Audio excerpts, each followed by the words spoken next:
Hi friends, சிறுகடி Kashi சீரியலோட prediction பார்க்கலாம். முத்து தீபன் வீட்ல போய் பேசும்போது கைகலப்பாயிடுது. கரெக்டா அதே நேரத்துல சிட்டியோட ஆளுங்களும் முத்து பேரை சொல்லி தீபன் வீட்ல இருக்கிறவங்க எல்லாம் அடிச்சிடுறாங்க. முத்துவ போலீஸ் அரெஸ்ட் பண்ணி கூட்டிட்டு போறாங்க. அந்த நேரம் பார்த்து ஸ்டேஷன்ல அருண் இருக்காரு. அருண் யோசிக்கிறாரு, என்ன இவனை அரெஸ்ட் பண்ணி கூட்டிட்டு போறாங்க? ஆமா, எங்க எடுத்தாலும் வம்பு பண்ணுவான், பிரச்சனையில மாட்டிருப்பான்.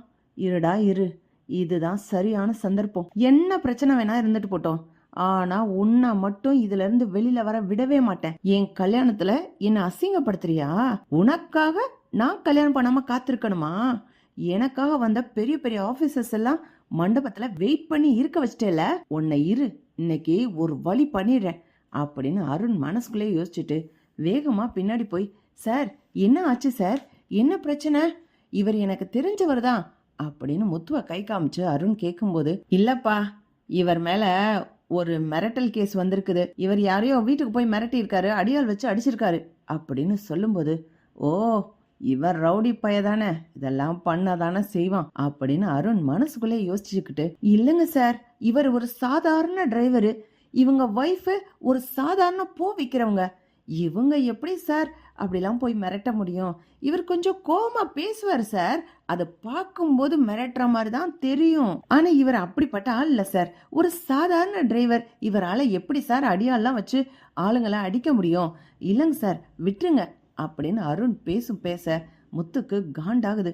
யோ, என்னையா நினைச்சிட்டு இருக்க? என்னை பத்தி பேசுன்னா என்ன மட்டும் பத்தி பேசு, அது என்ன சாதாரண டிரைவர், எல்லாருமே சாதாரண மனுஷங்க தான், அதனை என் ஒய்ஃப் மட்டும் சாதாரணமா பூ விக்கிறவங்க, நீ கூட சாதாரண ஒரு போலீஸ் தான், போலீஸ்ங்கிறது ஒரு வேலை தானே, இதுல என்ன ஸ்பெஷல் டிரைவரு, ஸ்பெஷலா பூ விக்கிறவங்க, ஸ்பெஷலான போலீஸ், எல்லாருமே சாதாரணவங்க தான், என்ன அந்த மாதிரி தரக்குறைவா பேசாத அப்படின்னு முத்து கத்துறாரு. உடனே அருண், பாத்தீங்களா சார், நான் உங்கள்கிட்ட சாதாரணமா பேசிட்டு இருக்கேன், அதுக்கே இந்த முத்து வந்து இவ்வளவு கோவப்படுறாரு.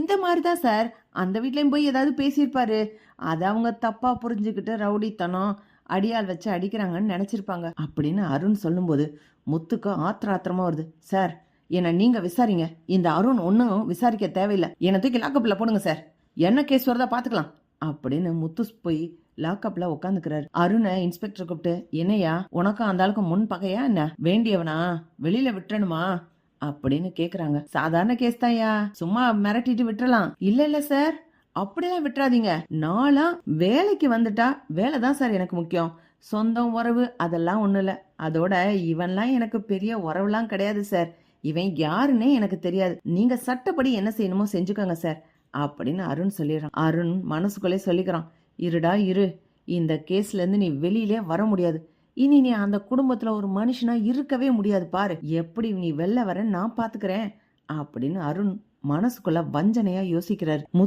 மீனா முத்துவ போலீஸ் பிடிச்சிட்டு போயிட்டாங்களேன்னு பதட்டத்துல ஸ்டேஷனுக்கு ஓடி வந்து அழுகுறாங்க. அதையும் அருண் ஓரமா நின்னு ரசிச்சுக்கிட்டு இருக்காரு. ஆனா மீனாவை பார்த்து பேசல. மீனா மறுபடியும் தீபன் வீட்டுக்கு போய், என்னங்க நினைச்சிட்டு இருக்கீங்க, உங்களுக்கு நல்லது செய்யணும்னு சொல்லி அவர் அவ்வளவு கஷ்டப்பட்டு உங்க பையனுக்கும் அந்த பொண்ணுக்கும் கல்யாணம்லாம் பேசி முடிச்சிருக்கோம், இதே அந்த பொண்ணு வீட்டுக்காரங்க உங்க பையன் மேலேயே உங்க குடும்பத்து மேலேயே கேஸ் போட்டிருந்தா அப்ப தெரிஞ்சிருக்கும் உங்களுக்கு என்ன பிரச்சனைன்னு, எங்க பொண்ண தப்பா பயன்படுத்திட்டான்னு சொல்லி உங்க பையன் மேல கேஸ் போட்டிருக்கணும், அதை விட்டுட்டு 2 பேருக்கும் சமாதானம் பண்ணி பேசி கல்யாணம் முடிச்சு வைக்கலான்னு சொன்னா இப்ப எங்க மேலே கேஸ திருப்புறீங்களா? என் புருஷன் ஆள் வச்சு அடிச்சாரா? அவர் பாவம் நல்ல மனுஷன், துணிஞ்சு யாருனாலும் எங்கனாலும் எதிர்த்து கேள்வி கேட்பாரே தவிர அடியால் வச்சு அடிக்கிற அளவுக்கு கெட்டவர்லாம் கிடையாது அப்படின்னு மீனா கோவத்தோட பேசுறாங்க. டே, நல்லா வந்தடா பரதநாட்டியம் கத்துக்கிறதுக்குன்னு, உனக்காக உதவி பண்ணணும்னு நாங்க தெரிஞ்ச பாரு, எங்களை சொல்லணும், நீ நல்லா வாங்கி கொடுத்துட்டாடா எங்களுக்கு நல்ல பேரை அப்படின்னு சொல்லி மீனா திட்டிட்டு வந்துடுறாங்க. தீபன் மனசு கேட்காம, அக்கா எனக்கு ஒரு விஷயம் சொல்லணும்க்கா உங்ககிட்ட, நான் இதுல எதுவும் இன்வால்வ் ஆகல, ஆனா அடியாளுங்க வந்து அடிக்கும் போது ஒரு ஆளுக்கு போன் பண்ணி எல்லாம் காரியத்தை கச்சிதமா முடிச்சிட்டோன்னு சொன்னாங்க, சிட்டின்னு போன் பண்ணி சொன்னாங்கக்கா அப்படின்னு சொல்லி அந்த தீபன் போட்டு கொடுக்கறான். மீனாவும், அப்படியா, அப்படின்னா இது எல்லாமே சிட்டியோட வேலையா அப்படின்னு புரிஞ்சுக்கிட்டு அதுக்கு தேவையான ஆதாரங்கள் எல்லாம் திரட்டிக்கிட்டு அக்கம் பக்கம் இருக்க சிசிடிவி கேமரால இருக்க அந்த அடியாள்களோட பிக்சர் எல்லாம் எடுத்துக்கிட்டு மீனா ஸ்டேஷனுக்கு போய் கேக்குறாங்க. அப்பன்னு பார்த்து, இன்ஸ்பெக்டர் வர்றதுக்கு கொஞ்சம் நேரம் ஆகுமா, நீங்க வெயிட் பண்ணுங்க அப்படின்னு சொல்லிட்டு போயிடுறாங்க. அதுக்குள்ள அருண் வந்து சிசிடிவி கேமரால ஃபுட்டேஜ்ல இருக்கிற அந்த ஆதாரங்களை எல்லாம் அழிச்சு விட்டுறாரு. இன்ஸ்பெக்டர் வந்து, என்னம்மா ஆதாரம் கொண்டு வந்திருக்கேன்னு, சார் இவங்கெல்லாம் சிட்டிக்கிட்ட வேலை பார்க்குற அடியாளுங்க சார், அவங்க வந்து அடிச்சிருக்காங்க, இதுக்கும் என் புருஷனுக்கும் எந்த சம்பந்தமும் இல்ல, பாருங்க சார், அவங்க கொஞ்ச நேரம் ஒளிஞ்சிருக்காங்க, என் புருஷன் வரத பாக்குறாங்க, அதுக்கப்புறம் தான் உள்ள போய் அடிக்கிறாங்க. எல்லாம் இந்த ஃபுட்டேஜ்ல காமிச்சிருக்கேன் சார் அப்படின்னு மீனா சொல்லும்போது, எங்க இருக்கு ஃபுட்டேஜ்? ஒண்ணுமே இல்ல, பிளாங்கா இருக்கு. இதை கொண்டு வந்து காமிச்சுக்கிட்டு இருக்க அப்படின்னு இன்ஸ்பெக்டர் திட்டுறாங்க. நான் இப்பதானே கொண்டு வந்தேன், எவ்வளவு கஷ்டப்பட்டு எடுத்துட்டு வந்தேன் சார் அப்படின்னு மீனா பதட்டமாகறாங்க. யாரோ சதி வேலை பாக்குறாங்களே அப்படின்னு மீனாக்கு ஆத்திரமும் கோபமுமா வருது. முத்து கிட்ட போய் மீனா பேசி பாக்குறாங்க. முத்து சொல்றாங்க, எல்லாம் இந்த அருண் தான் செஞ்சிருப்பான், எனக்காக எதிரா நடந்துக்கணும்னா அவன் தான் செய்வான் அப்படின்னு முத்து சொல்றாரு. மீனா உடனே, சும்மா இருங்க, எதுக்கு எடுத்தாலும் என் தங்கச்சி புருஷன் அருணையே சொல்லாதீங்க, அவர் பாவம், உங்களுக்கு உதவி பண்ணணும்னு தான் என்கிட்ட கூட வந்து பேசினாரு, நான் என்ன உதவி வேணா செய்யறேன்னு சொன்னாரு, செஞ்சர கிஞ்சர போறான், நீ அவனை நினைச்சுக்கிட்டு இருக்காத, அவன் உதவியெல்லாம் பண்ண மாட்டான், கெடுதல் வேணா பண்ணுவான், நான் உள்ளேயே கிடக்கணும்னு ஆசைப்படுற ஆள்ல அவன் ஒருத்தனா இருப்பான் அப்படின்னு முத்துவும் கோவப்படுறாரு. மீனா முத்து சொல்றத நம்புறதுக்கே இல்ல. மீனாவும் அங்க எங்கன்னு ஓடி திரியுறாங்க. அடிபட்ட ஆளுக்கு ரொம்ப சீரியஸா ஒண்ணும் இல்ல சார், இது ஒன்னும் கொலைகேஸ்லாம் இல்ல சார், அதோட இவருக்கு அடியாளுங்களும் எதுவும் இல்லைங்க சார் அப்படின்னு மீனா பேசி பாக்குறாங்க இன்ஸ்பெக்டர் கிட்ட. வீட்டுல இருந்து அருண் கிளம்பிக்கிட்டு இருக்கும்போது அருணுக்கு ஒரு கால் வருது. என்ன, நான் சொன்ன மாதிரி ஏற்பாடு பண்ணிட்டீங்களா? முத்துவும் அந்த அடியாளுங்க கிட்ட இன்னும் பேசின மாதிரி ஒரு ஃபுட்டேஜ் வேணும்னு கேட்டேன்ல, அதை ரெடி பண்ணி கொடுங்க.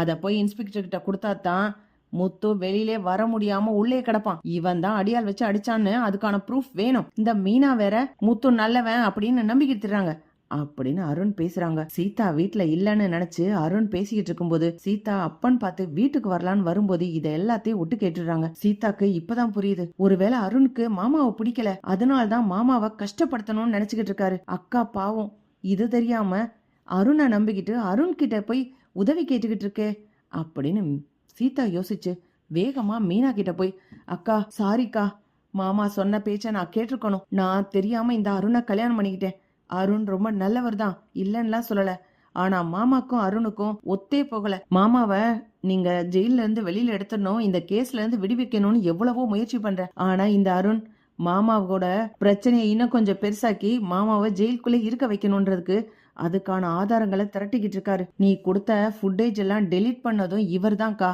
அப்படின்னு சீதா மீனா கிட்ட சொல்லிக்கிட்டு அழுகுறாங்க. மீனா சொல்றாங்க, நான் வேணா அருண் கிட்ட பேசி பார்க்கட்டுமான்னு. கா, யாரு பேசினாலும் அவர்லாம் மாற மாட்டாங்க, அவங்களுக்குள்ள எல்லாம் ஈகோ இருக்குது, மாமா கல்யாணத்துக்கு ஒத்துக்காததுனால வேணும்னே பழி வாங்கறதுக்காக தான் ரெஜிஸ்டர் மேரேஜ் பண்ணியிருக்காரு, அதையும் தாண்டி மாமா கல்யாணத்துக்கு ஒத்துக்கிட்ட பிறகும் கல்யாணத்தப்ப கோவப்பட்டு வெளியில போனார்ல, அவரை கூப்பிடணும்னு நம்ம 2 பேரும் போனோம்ல, அந்த இதுக்காக வஞ்சந்திக்க இந்த வேலை பாக்குறாரு. இந்த குடும்பத்துல இவன் என்ன மூத்த மருமனா இருக்குது, அவனுக்கு என்ன மரியாதை கிடைக்கிறது அப்படின்னு அருண் கோவப்படுறாருக்கா. இது எல்லாமே நான் அவர் பேசுறத வச்சு தெரிஞ்சுக்கிட்டேன்க்கா, அவர்கிட்ட ஒண்ணு வெளி காமிக்க வேணாம், வேற ஏதாவது வழி இருக்கான்னு பார்த்து மாமாவுக்கு உதவி பண்ணுக்கா அப்படின்னு சீதா அழுதுகிட்டே சொல்றாங்க. மீனா சொல்றாங்க, ஏன் இப்படி எல்லாருமே என் புருஷனுக்கும் எனக்கும் எதிராவே நடந்துக்கிறீங்க, ஒரு பக்கம் என் மாமியா என்னை போட்டு பாடா படுத்துது, இன்னொரு பக்கம் இவருமா, இவருக்கு என்ன நாங்க கெடுதல் பண்ணோம், நான் நல்லது தானே பண்ணியிருக்கேன், அப்படி இருந்து எதுக்காக உன் மாமாவை கஷ்டப்படுத்தணும்னு இந்த அருண் நினைக்கணும் அப்படின்னு மீனா கோவப்படுறாங்க. மீனா வழக்கமா பூ கொடுக்கற ஹோட்டலுக்கு போய் பூ கொடுக்கும்போது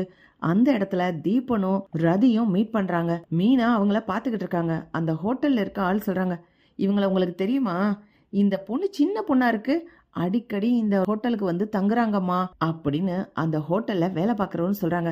அங்க இருக்க சிசிடிவி ஃபுட்டேஜோட ஆதாரங்கள் எல்லாம் எடுத்துட்டு ஸ்டேஷனுக்கு வந்து காமிக்கிறாங்க. சார், இந்த பொண்ணும் பழகுனது டான்ஸ் கிளாஸ்ல இல்ல, இவங்க இந்த ஹோட்டல்ல போய் தங்கியிருக்காங்க, இந்த ஹோட்டல் தான் காரணம், அந்த ஹோட்டல் கிட்ட இவங்க 2 பேரோட பேரண்ட்ஸும் நஷ்ட ஈடு கேட்கட்டும், எங்க மாமியார மிரட்டி பணம் கேட்டதுனாலதான் என் வீட்டுக்காரர் அவங்க கிட்ட பணம் தர முடியாதுன்னு சொல்ல போனாங்க, அதோட இந்த அடியாளுங்கன்னு வந்த ஆளுங்க எல்லாமே சிட்டி கிட்ட வேலை பார்க்குற ஆளுங்க தான், அதுக்கான ஆதாரத்தை மறுபடியும் நான் உங்களுக்காக இதுல இந்த ஃபைல்ல கொடுத்துருக்கேன் சார் அப்படின்னு மீனா எல்லாத்தையும் கொண்டு வந்து காமிக்கிறாங்க. இப்பதான் இன்ஸ்பெக்டருக்கு புரியுது, அப்போ இதுல யாரு இந்த கோல்மால் வேலை பார்த்தது அப்படின்னு இன்ஸ்பெக்டர் கேட்கும்போது அங்க வேலை பார்க்குற கான்ஸ்டபிள், இல்லைங்க சார், இந்த ஃபைல் அன்னைக்கு வந்துச்சு, நீங்க வர்றதுக்கு முன்னாடியே அருண் இதெல்லாம் எடுத்து சரி பார்த்துக்கிட்டு இருந்தாரு, 2-3 விஷயத்த அருண் தான் டெலீட் பண்ணாரு அப்படிங்கிற விஷயத்த சொல்லிடுறாங்க.